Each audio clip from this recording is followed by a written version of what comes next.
Hello, welcome everyone. My name is Katrina Tamura, and these are my colleagues, Chris Villache and Christy Reyes. And we are all teachers at Miracosta College in Oceanside. And we teach English as a second language to adults.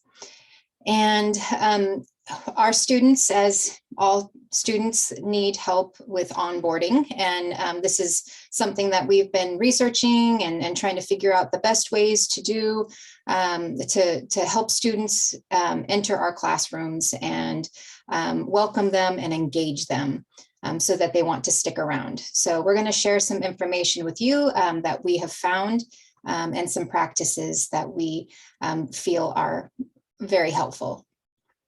We can go to the next slide. All right, so teaching online requires additional approaches and support to encourage students to persist.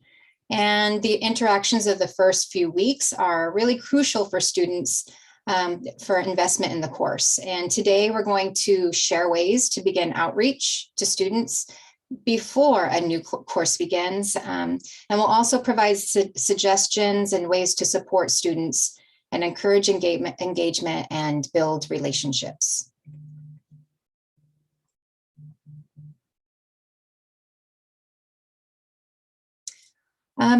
There is research to help us along and to know what to do. And here are some citations for you. In the first one, we see that, adult students on ground and face-to-face instruction, they tend to drop within the first 3 weeks of class if they're going to drop. And when time is dedicated at the beginning of a course to building relationships and giving adult students information about the course and what they're going to learn and the expectations, students are more likely to persist. It's the same thing as online as well. So we just need to really make sure that in online instruction, those strategies start even before the course begins. And online instructors can connect with students by offering personal information, such as a welcoming video and an instructor bio with a photo, pretty simple things that we can do to personalize our course and welcome students into the class. And more research here. Once a course is started, we know that regular follow-up with the teacher, teacher-student interactions, it's really important for student motivation and involvement. And research shows a correlation between frequent interaction with instructors and student satisfaction with instruction. And instructors should establish a predictable routine and a time frame for when and how students can expect to receive communication from the instructor. That's really important. Setting up expectations, front-loading them, letting them know, building a routine. And online activities need to replicate what happens in the physical classroom as closely as possible. Community building, planned interactions among students, an abundance of student practice, timely feedback, reflection, and teacher and student interaction. Those are all really important components that research shows work to help with student retention and onboarding. So what onboarding steps do you take? In the chat, can you introduce yourself and tell us what you teach? Describe your challenges with remote instruction. And then respond to these questions here. Do you contact students before the start date of your class? How do you contact them? What information do you share? And how successful have you been? So take a minute right now to just tell us who you are, where you're from, and if there's a challenge that you experience with remote instruction, please let us know about that. And then tell us, do you contact your students before the start date of class? Do you wait a couple weeks? See who's left? Or do you start before? And how do you contact them? Okay, so you started in person this year. I see someone said that's great. And what information do you share with them? Mhm. Okay, so I'm going to let you go ahead and answer those questions in chat, and we'll come back to them later. So you can just go ahead and continue to introduce yourself and answer those questions. So regular and effective feedback looks like a teacher reaching out to students, right? And you might want to do this in several ways. You can start with approved tools that your institution has. I mean, they change from place to place, so make sure that you're using what your program wants you to use.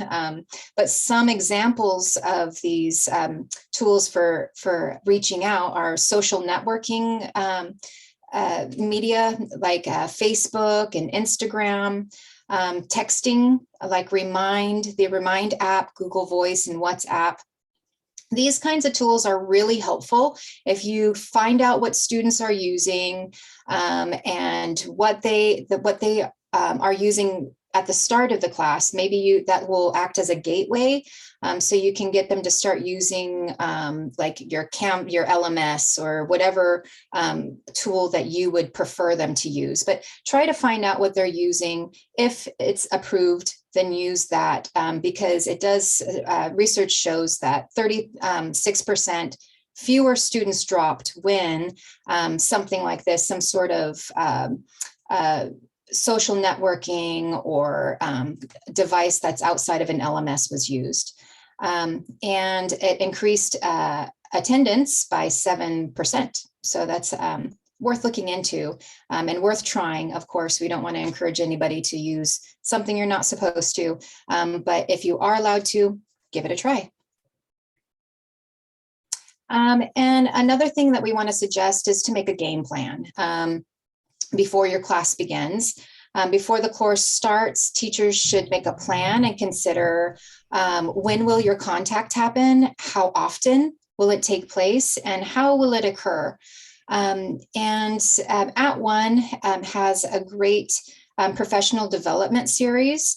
And one of their classes about onboarding, in their classes, they suggested creating a calendar or an Excel sheet with pre-planned dates and times, and noting your communication modalities, and keeping notes on the communications that you have with your students. Make a task list and archive your announcements so you know what you said, when you said it, and then you can also use those announcements in future classes. You don't have to remake them if they're the same thing. So it's time saving. And notes on your office hours, what happened during your office hour, who showed up, what questions did they have? Your no-show email log. Have you reached out to these students? Which ones did you reach out to? Did anyone respond? You can note that for yourself. And phone calls, you need to log your phone calls. And then anything else you think would be helpful to to give you a reminder about who you're contacting and what happened. So when you look at your roster, you know who you should be reaching out to and when you did so. And again, establishing a regular plan for communication will help you with that. You'll know that you sent notices at certain dates and times. Okay. And then clear and detailed communication policy with multiple means, such as your email, text, phone calls, chatting within LMS, meeting up online. Students need to know when that's going to happen and the guidelines for it and how to do it. So you should go ahead and give them that information from the beginning. And you'll want to send out some sort of weekly plan, some objectives or topics, so students know what's going to happen this week. What should they be looking for? The communications should have answers to questions that have come up during the week. You might want to note them again, even if you responded to them in class, you might want to note them in an email or in a post. And then a summary of class content with homework and next steps. And then words of encouragement and inspiration to motivate students, links to videos or new items related to course topics. Those are all really good things to include in your carefully planned communications. And find out with the intake form, the students' preferred means of receiving information. So you can create a discussion forum, and students can ask you, just post their questions on your LMS. You can send out announcements, emails, a video is a really good idea explaining how to use the LMS discussion board, and phone calls. Which of these do your students prefer? You can ask them in a survey, just say, how would you like me to contact you? What's the best way to get news to you and information? You can also let them know that this is how I am going to do it, right? Here are your options.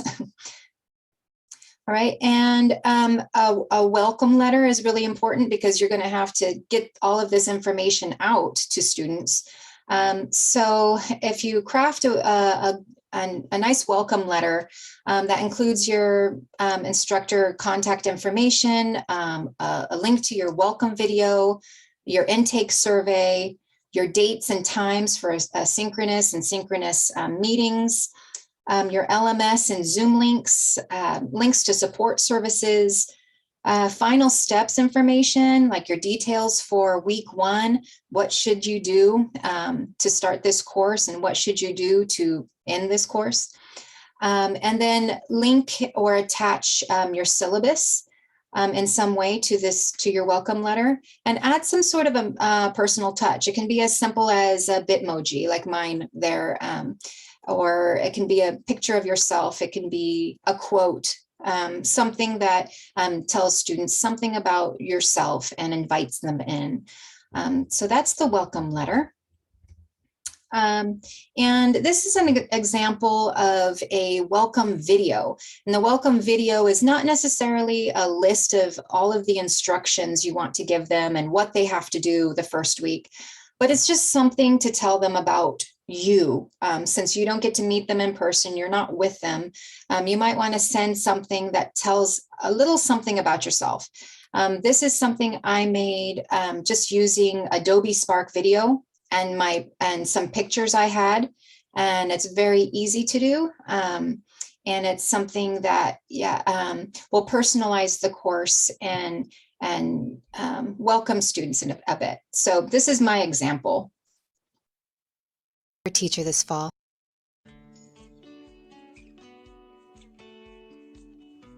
My name is Katrina Tamura. I will be your teacher this fall. This is me, and this is my Bitmoji. Do you have a Bitmoji? We look forward to working with you this fall. Here is a little information about me and how I became an ESL teacher. I started teaching ESL as a volunteer. I was in high school. This is me with my very first ESL class.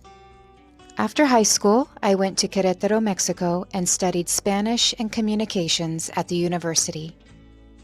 Being an international student wasn't easy, but I learned a lot, and I really enjoyed my time there.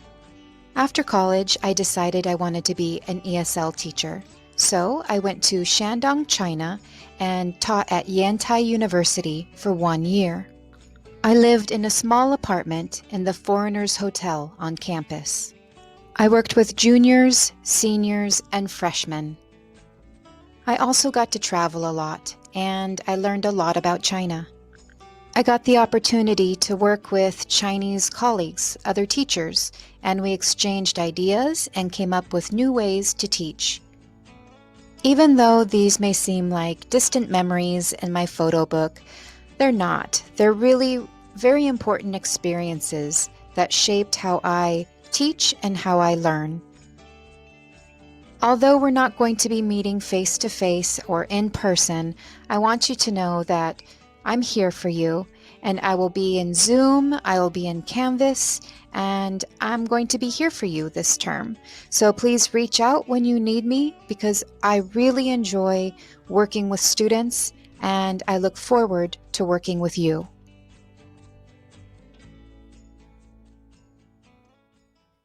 Okay, so as you can see, there were no instructions, there were no do this, do that, do another thing. It was purely a welcome video telling something about myself and personalizing the course and letting students know who I am and who they're going to be working with for the next 8 or 16 weeks. And then we can go to the next, okay. And you might be wondering the intake survey. So the welcome video, you'll want to include that in your welcome letter, as well as the intake survey. And this is a great intake survey from that Christy made. And the intake survey is used to find out what the students' needs are, what technology they have, what classes they've already taken. Again, how do they want to be contacted? That can be included on the intake survey form. So your computer, right, your internet access, technology skills, previous classes, and then how do you want to be contacted? Those are, you can create a Google form for that, and it's a very simple thing to do, but it ends up to be extremely helpful when you start trying to contact students.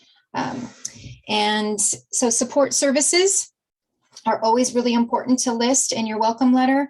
And things like the counseling services, tutoring, tech support, career services, free and low cost internet, Zoom instructions, all of those things are very important to include. Of course, a lot of students may not look at this, may not look at the email or click on this link. So you should provide this information maybe in other places or point students to these services and these supports at other times. But it's a good place to start in the welcome letter. And an LMS welcome video looks a little different from the welcome video where it's just talking about yourself, right? The LMS video is actually introducing them into the course and showing them around in your course. And we can take a look at that, not very much of it, but we can give a little example of what it looks like, or it might look like. Mm-hmm. So students would log into their LMS and then find this video, or it can be attached in the. Katrina Tamura. We'll be working together. I've been teaching in our California community colleges for the past 16 years, and I really love my job, and I really love working with you. I have a few things I want to show you about our Canvas page. So let's go ahead and take a look at what it looks like and how you can navigate the pages. Okay, so I'm going to share that with you. So this is what our home page looks like when you log into Canvas. And of course, you're going to see a video here from me, this video I'm making for you. And then you're going to see this Start tab. This Start tab, when you click it, it'll bring you to the first thing you need to see in the course. And then all you need to do is click next page. As you can see, it's different because now it's welcoming them, but it's also giving them instructions, and it's going to show them how to navigate in the course. Now, my students are ESL students, so I try to go very slowly with this. Your student group may not need as much attention in this area, but I do think it's really important to have that welcome video and have the explanation about what you're supposed to do and how you're supposed to do it to get started. So now I'm going to turn it over to my brilliant and beautiful colleague, Chris Velice. Thank you, Katrina, and welcome everybody. Happy Thursday. Just to add a few, to add a little bit to what Katrina explained about the welcome video and the navigation video, you want to chunk it out. I have done both at the same time, like introducing myself and telling my students, how to navigate Canvas, and it has become, chaotic. It's like too much information. So if you divide those videos, one where you introduce yourself and then the other one where you explain Canvas, that will be excellent. Just a tip from my experience. So chunk it out always. So I am going to talk a little bit about what I do for my ESL level 1. I have an ESL level 1 class. We are talking about low beginner students in Canvas. So there is a lot of things that goes behind, instructions that I send my students. But the most important thing is that you provide a video on how to navigate and, well, first of all, how to log in. That's a process for that a lot of my ESL level 1 students struggle, and it takes time. So make a video of how to log into Canvas and share it with students, and then, make another video on how to navigate Canvas as well. Chunk it out. So I'm going to show you a little bit of what I do. So first of all, I just, I try to have a plan of what I want to do. You can start, or I started as well, in the past with just modeling the steps and then screen record. So if I'm showing them how to log into Canvas, what is the first step they need to do? If they're using a computer or if they're using a cell phone, that's two different things and two different experiences. So you have to take that into consideration. Most of my students have only cell phones, not necessarily laptops. So I have to make sure I have a video on how to log into Canvas using their cell phones. You can screen record your instructions using Zoom. Practice first and then go through the process. Make sure you don't have a lot of fillers when you are speaking. Speak clear and slow and to the point, especially if you have a beginner ESL class. You can also use other software like Loom and Screencastify and other softwares that, are out there. Option 2, if you want to, spend or invest a little extra time, you can write the instructions and create a slideshow that you can, share with students so they can interact directly with your instructions. You can add hyperlinks when you have instruction number 1, log into Canvas. You put, a link exactly where they need to click, and then they can interact with your slideshow, whether it's a PowerPoint or a Google slide. But this option 2 for me has been the most useful when I have when I create a slideshow that is super, it is very explicit. That's the word, explicit. If you're making a short video on how to log into Canvas, make sure that you add accurate English captions, right? So for those students who, it's good for their English to read what you're saying. I have found out that my students enjoy reading the video that I send them, read them and listen to the video as well. And then, of course, after you finish that video of your steps, make sure you share that with students as soon as possible. I think these steps should be part of the steps of orientation. Like as soon as they are enrolled in your class, boom, get a video, how to log into Canvas, because it takes time. It takes time. It's a process. So they need time before classes begin. You can also post this, and I don't know about, what kind of LMS you are using, but I have created a page where I have all my resources. In case I get new students, I can just direct them. Okay, go to the resource page in Canvas and check how to log into Canvas. That everything is there. So this is an example of what I did last year with my ESL level 1 class. I made some slideshows, and as you can see, it's pretty explicit. You know, I had a computer, and then where you need to go, you know, get on the internet. What is the internet? Some of them may ask, you know, google.com, right? www, blah, blah, blah. Then you click right here. Then after I illustrated all the steps, I screen record the slides, right? And of course, captions. Captions are very, very important to make your video accessible to all. Then I share it.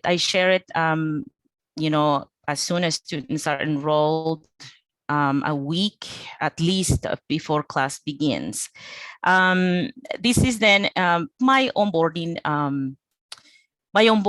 system for my beginning level ESL class. I typically send a hello from Chris video, similar to what Katrina showed us before, along with the welcome letter, and then the syllabus, and Canvas login and navigation. I just send them an email with all the links that they need to click on at least a week before classes begin. Let's see. I also send them reminders. I mean, my students are probably tired when I usually send them reminders every other day. Hey, log into Canvas. So reminders, you can use reminders. Our LMS, which is Canvas, I use sometimes I use Pronto, remind or emails. Hey, class begins next Monday. Have you logged into Canvas? Do you need help? Again, reminders. You want to be, you know, bugging, well, not bugging, but, you know, have the students think about their classes before they begin. I also send them an online learner best practices. Some of my students have never been to school, let alone being an online learner. So what is it expected if I'm an online learner? So I send them, you know, some best practices, you know, log into Zoom a few minutes early in case you have technology related problems, you don't want to be late. So things that they can be prepared. Remember, if you, if you do repetition and if you put a routine, you know, ESL lower levels or beginners are more likely to succeed. Repetition is key, routine is key for lower levels. So that's it on my end for beginning level onboarding. I'm gonna pass the baton to Christy Reyes, and she will share what she does for her advanced class.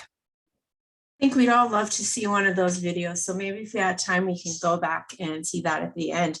And I'll just say that I work with teachers all over the state and even some teachers in other states.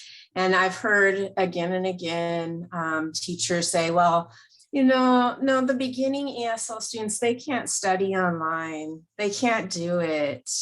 They don't know how.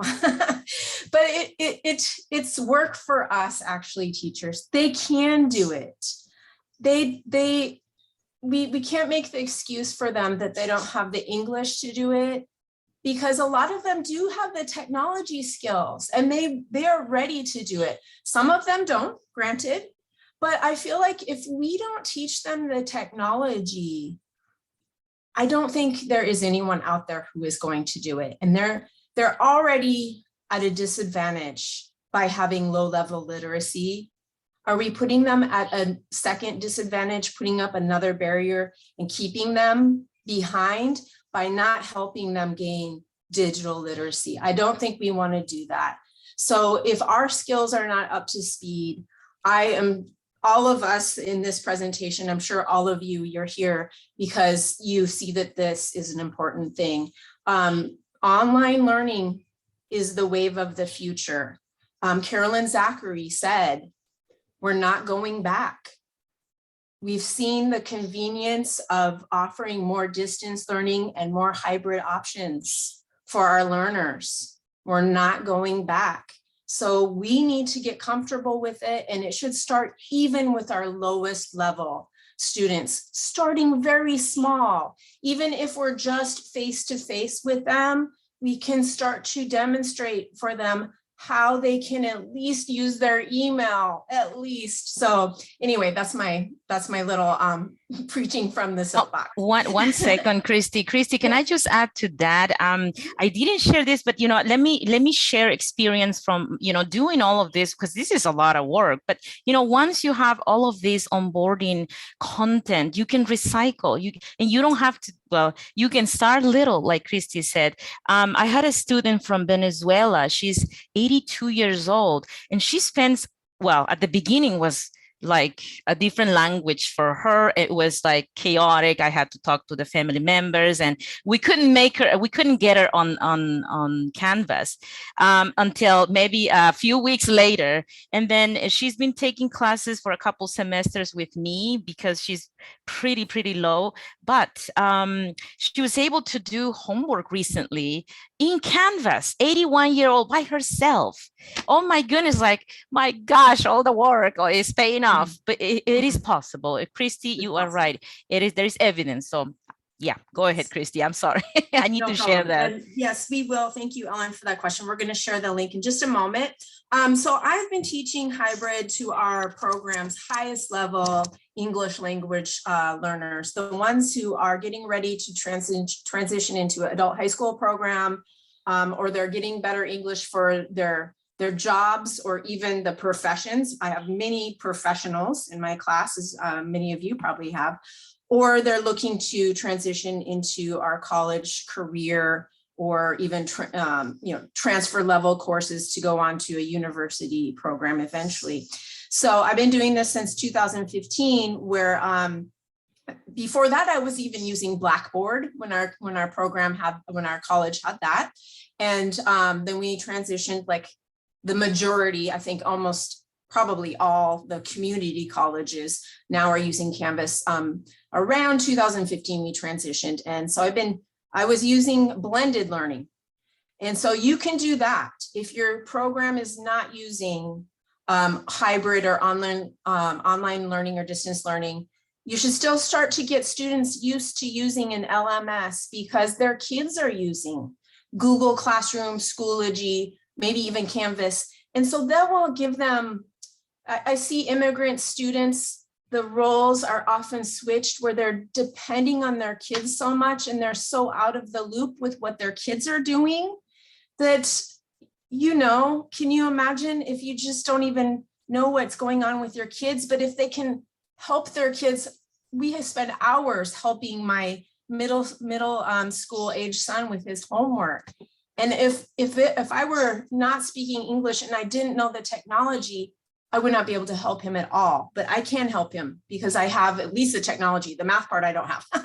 But anyway, so I've been teaching hybrid for a while, and all of these things that you've been sending out, I have to tell you, our program has been managed enrollment since the early 2000s. If you don't have managed enrollment, you might want to consider it, because it works really well. We have 8-week terms. We do have several classes too that are open enrollment, but with the pandemic and the move to remote instruction, our courses now, and we're still in remote instruction for a little bit longer, we had to become much more flexible. And so while we send all this out a week or two before, students are coming in the day before, the day of, a week after, the middle of a term. Some students are even coming at the end.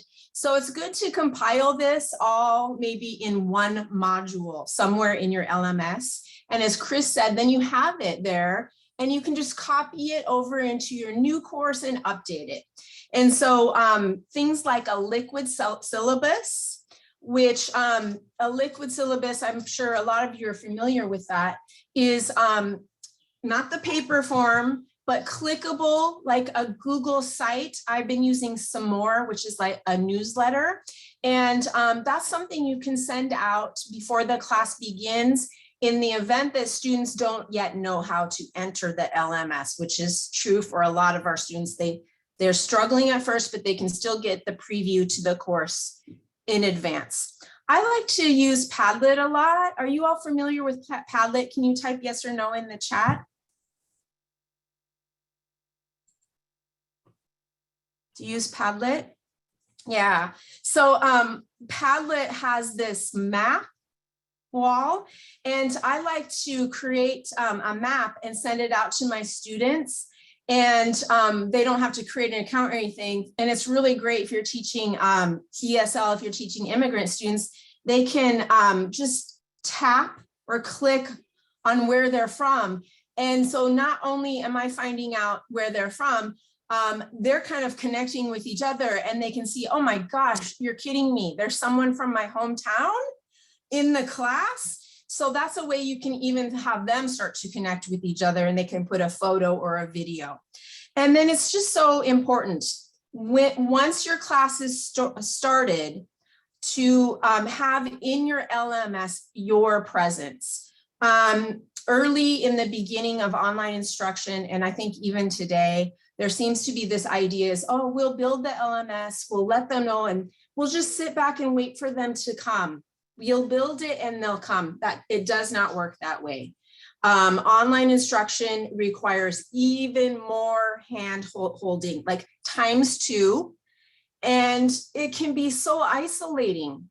So we need to be there. Hi, students, welcome, come in. Just like we are in the physical classroom, we need to be present and welcoming with that warm, welcoming presence that we have in our LMS. Continue, please. When I first started my hybrid classes, it was a summer evening class. And I was convincing myself that it was doomed to fail. I really should have had a better attitude. But I decided, how can I, do something to help them? It was the first time I had ever taught it. It was one of our very first hybrid courses for our program. And so I decided, on the left, you can have a look at this. I decided to create a contract to help them understand some of the class time is going to be in person, but you have to keep up with the coursework. You're going to have to go into the LMS. You have to, otherwise you're going to be behind. So it was just a little checklist of the policies. Like, I understand that I need to log into Canvas. I understand that this is a 12-hour-a-week course with 3 hours online. So it was just a little thing for understanding.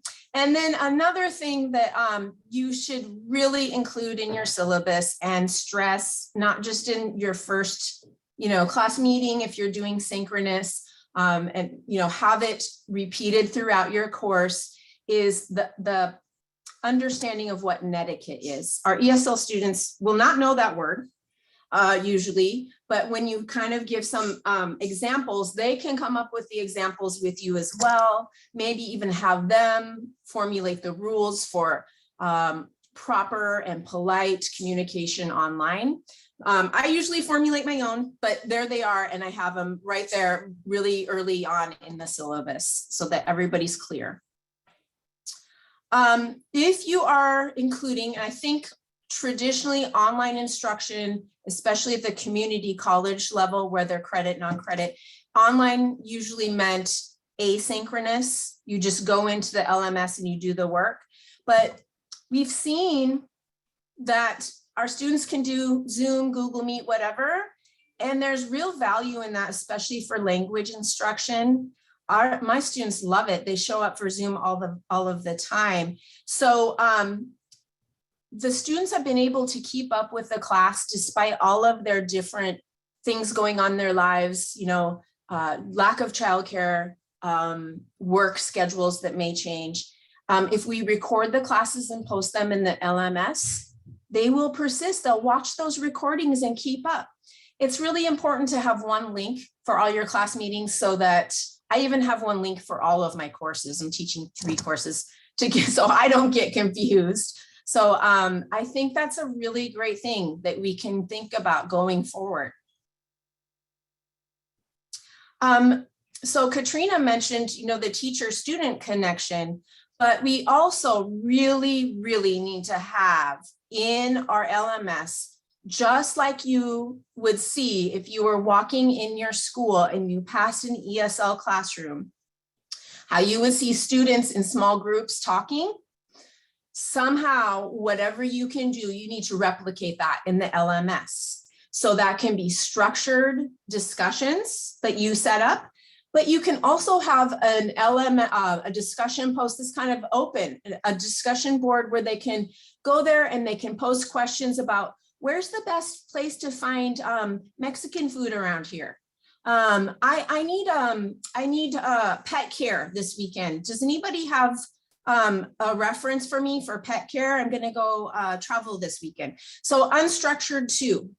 And what I like to do is for the structured, it's usually based on some grammar or vocabulary or something, a theme or a reading for the structured discussions. And I include a rubric very clear up front with very clear, explicit instructions of what I expect. So when you really set it up well like that and model it, and you are present, the teacher, within the discussions and the activities, then you can rest assured that there'll be better participation.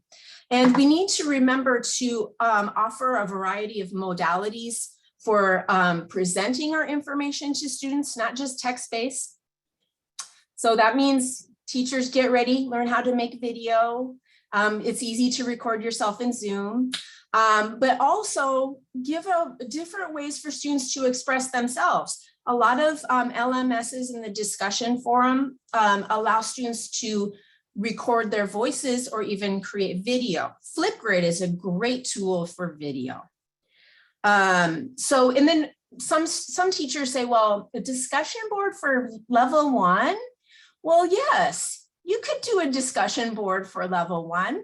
You do it just how you teach writing. You have a language frame. Even for level 1, you could have students maybe write on a piece of paper, my name is, I live in, and then they have to type it out. And they're working on their keyboarding and typing skills. Next, please. I think a lot of teachers that I've talked to have started doing this. I don't know if your agency offers office hours. If you're full-time faculty, like at a community college, you have to have office hours. And at my school, our associate or part-time faculty, they get some compensation to offer to give office hours. When we're in person, that meant sitting in a classroom and waiting for the students to come. But a great thing that we can use in the future is office hours that might meet our students' availability better. So for example, when we're in person, my class is from 8:30 to almost 12 o'clock. And my office hour, I'm not going to stick around all afternoon because they're not sticking around. I usually have my office hour at 12. Well, they're going on to their next class or they're going to lunch. So I'm usually alone for the office hour, to be honest with you.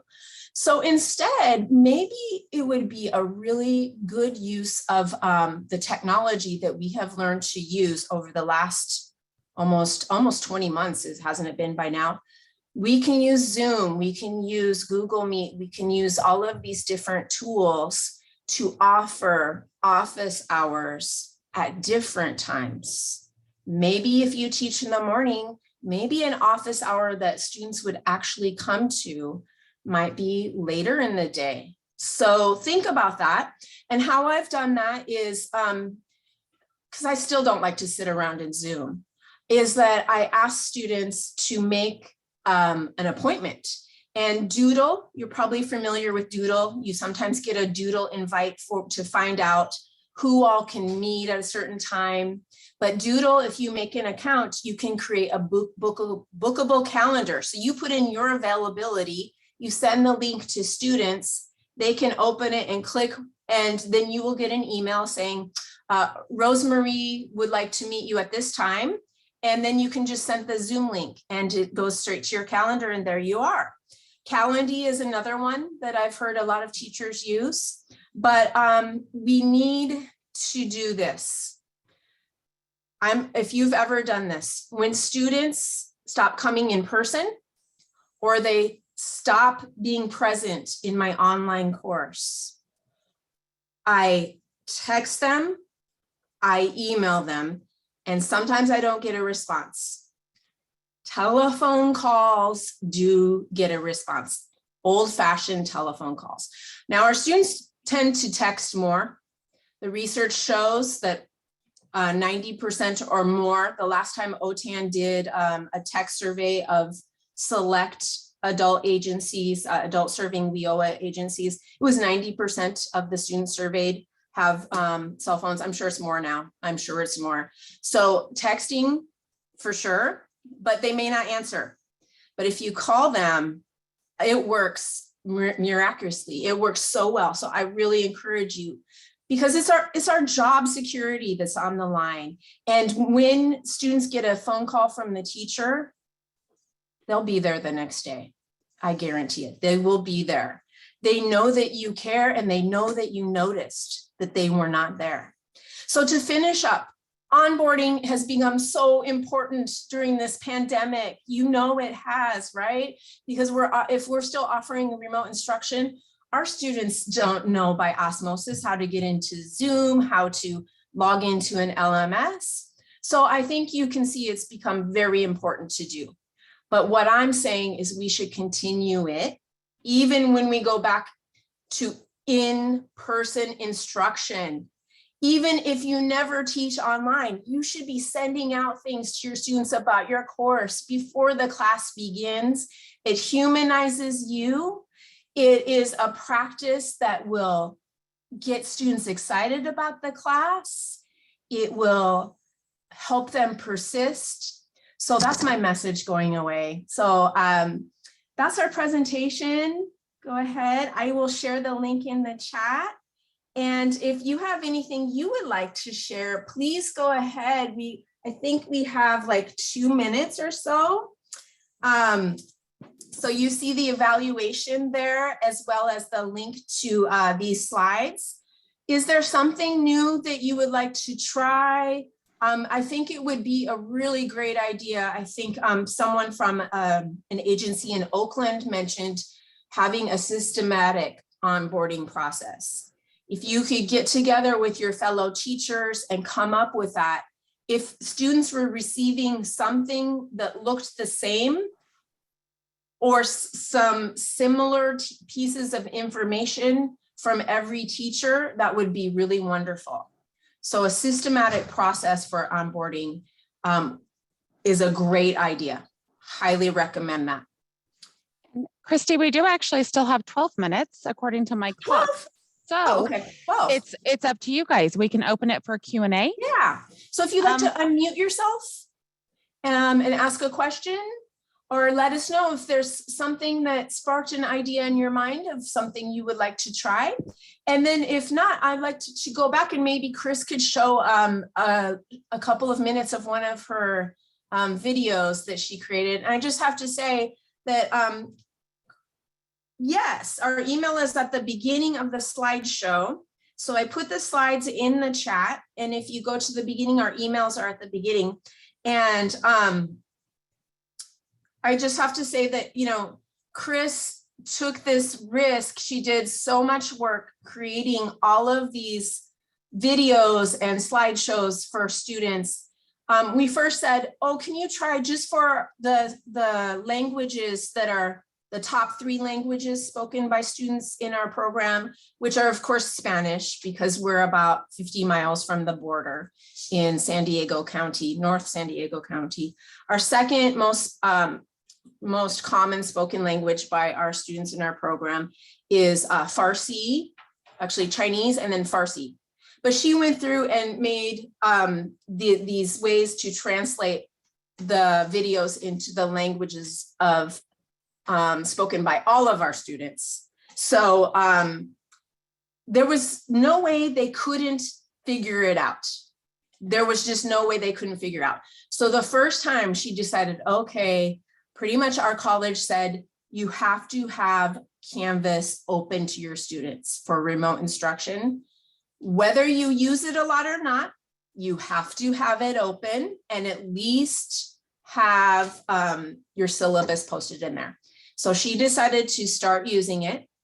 And we're We're kind of our own little professional learning community, the three of us. And she emailed me, and it was about 5 days before the class was going to begin, her first time to use Canvas.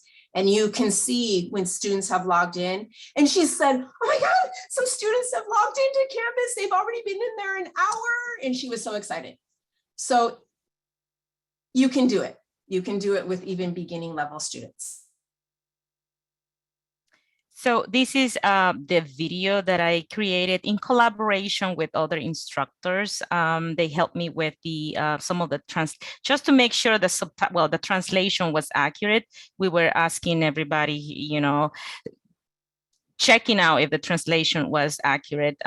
But yeah, I got a lot of support from our colleagues. As you can see, I am narrating. Well, let me play the voice here. 1 second. Let me Click on the A to Z index. Click on the letter P. Click on the letter P. Click on Password Student Account Set up for new students only. Let me put it in different. Here you will add a small W without any zeros and your student ID number. Oh, sorry, everybody. So I'll play it. Add a small W, your student ID number without the zero. Once you're ready, click on Set Password. And here you will check your email because Miracosta College will email you a one-time passcode or OTP. This is an example of an OTP. So check your email and type in your... I have in 11 languages. I have Japanese, Korean, Persian, Portuguese, Russian, Spanish, Thai, Vietnamese, and English, of course. This password. Chris, I think there was a question. Did you use Adobe Spark, or how did you create that video? It was I used Loom to screen record. And I use the YouTube music library for free copyright music from YouTube. And what else did I use? YouTube to upload it to my channel. I uploaded, so it's I did my captions on YouTube. You can, if you're using Canvas as an LMS, I think if you have Studio, that's an easier way to caption your videos. But I used, Google Slides for my instructions, to illustrate the instructions, and then screen record with Loom. Now, let me show you here how Loom looks like. Are you guys familiar with Loom? It's similar to Screencastify, but again, you don't need to use this. You can screen record with Zoom, and it's as effective as a Loom, right? As Loom. And then I uploaded to, I also use WeVideo. You know WeVideo? Is everybody familiar with WeVideo? WeVideo is a video editing software. It has a free account for a certain amount. Well, a little bit of, I think it's just like a few minutes of video that they allow you. But yes, so, but like I said, on my portion of the presentation, you don't have to start like, doing all of these things like YouTube and all these softwares that I use. You can start with something simple as modeling using Zoom. But yeah, I can add the things that I use for the video in a different slide over here. I didn't add it, so, but I can add it. So when we share the link, you can find all the materials that I use for my video. And is there any other questions? I'm not looking at the chat, but I don't know if it's strategies like teachers. Yes, WeVideo is a free program where you can edit and add many things. Pretty cool. And it took time. I'm not gonna lie, it took time to make that video. But once you create that video, you can recycle, you can reuse it. And it's effective because I have evidence that my students, my level 1 students, get on board in Canvas during the week that I sent that. Right now, we began this next term this week, and I have 10 students already logged into my Canvas course. So without my help, it was just only the videos that I sent. So it works, but it has to be something that you invest time and you know, think about a plan. What is it that you want to accomplish? So yes. I see a question from Gorance, and was support given by your institutions for teachers to make the adjustment to using an LMS and Zoom for instruction? Our teachers in our particular program at the higher levels have been encouraged to use an LMS, even though they weren't teaching hybrid or online. So many of them had been doing that for quite a long time. Well, the pandemic, Friday the 13th, March 13th, it hit right at our spring break for our school. So our school took an extra week of spring break, and our college offered a week long of training.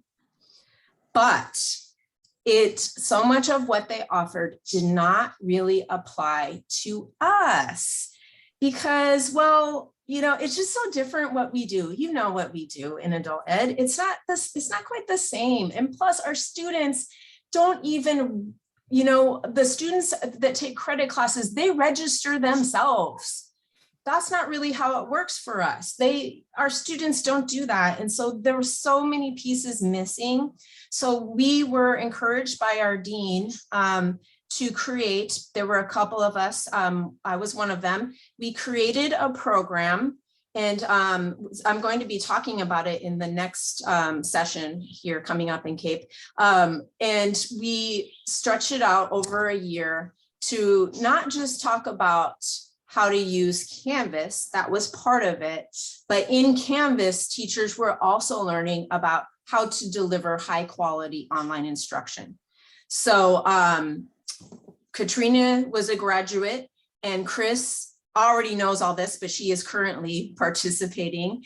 And so that was something that we did. So a lot of our teachers already knew, luckily, because we were doing so much with blended instruction. And it made sense for us to have our students, when they went to the computer lab, to be working in an LMS because everything could kind of be submitted and everything was in one place. And for our transition efforts, because we've always been working really hard to get, because we're part of a community college, to get our students to transition.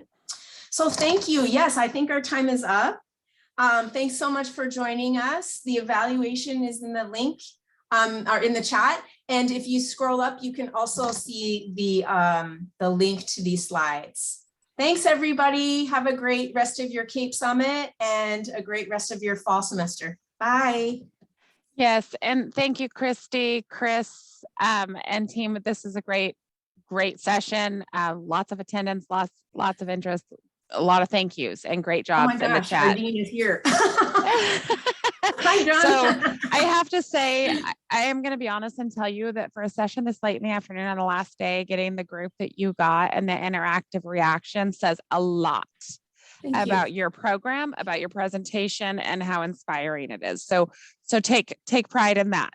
And then thank you from the Cape TAP team and the Cape office for sharing this with everyone. It's always great to see best practices, promising practices, and the great stories that you guys are doing out in the field. So thank you so much. Thank you, Holly. Thanks for moderating for us. Of course, we will get this recorded and up online next week through the VFairs platform. Everyone enjoy a few minute break. And I know, Christy, I will see you back in this room. Yeah, see you soon. And again, 30 minutes, everyone. All right, bye, you guys. Thank you.